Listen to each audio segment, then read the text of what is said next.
January 5, 2026. Daily Bread. Passage: Exodus chapter 2 verse 11 to 22. Key verse. Verse 14. Title: Do God's Work in God's Ways. One day, when Moses had grown up, he went out to his people and looked on their burdens, and he saw an Egyptian beating a Hebrew, one of his people. He looked this way and that, and seeing no one, he struck down the Egyptian and hid him in the sand. When he went out the next day, behold, 2 Hebrews were struggling together. And he said to the man in the wrong, "Why do you strike your companion?" He answered, "Who made you a prince and a judge over us? Do you mean to kill me as you killed the Egyptian?" Then Moses was afraid, and thought, "Surely the thing is known." When Pharaoh heard of it, he sought to kill Moses. But Moses fled from Pharaoh and stayed in the land of Midian. And he sat down by a well. Now the priest of Midian had 7 daughters, and they came and drew water and filled the troughs to water their father's flock. The shepherds came and drove them away, but Moses stood up and saved them, and watered their flock. When they came home to their father Reuel, he said, "How is it that you have come home so soon today?"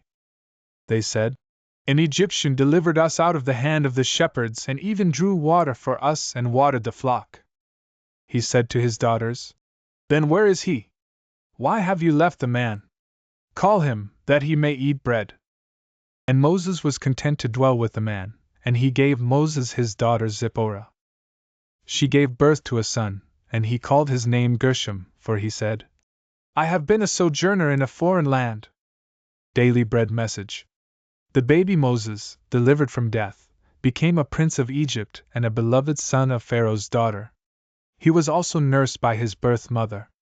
She was a godly woman and must have taught the boy Moses to have faith in the God of Israel. Moses, when he had grown up, identified himself with his enslaved people and wanted to help alleviate their suffering. Acts 7 verse 23, Heb. 11:24-25. But he was not prepared spiritually to carry out God's purpose despite receiving the best education available at that time. Seeing an Egyptian slave driver beating a Hebrew, he acted on impulse and killed the Egyptian. He buried his corpse but could not keep it a secret. He knew he had to run for his life. He went to Midian. In God's redemptive history, the end does not justify the means. Too many well-meaning servants adopt human means to do God's work. But God is not pleased with such efforts.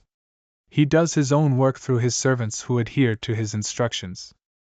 To obey is better than sacrifice. Moses' long process of sanctification included being rejected by his fellow Hebrews and running for his life to Midian and establishing a family there. Prayer. Father, thank you for Moses' love for your people.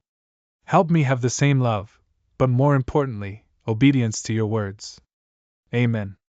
One word: love and obedience.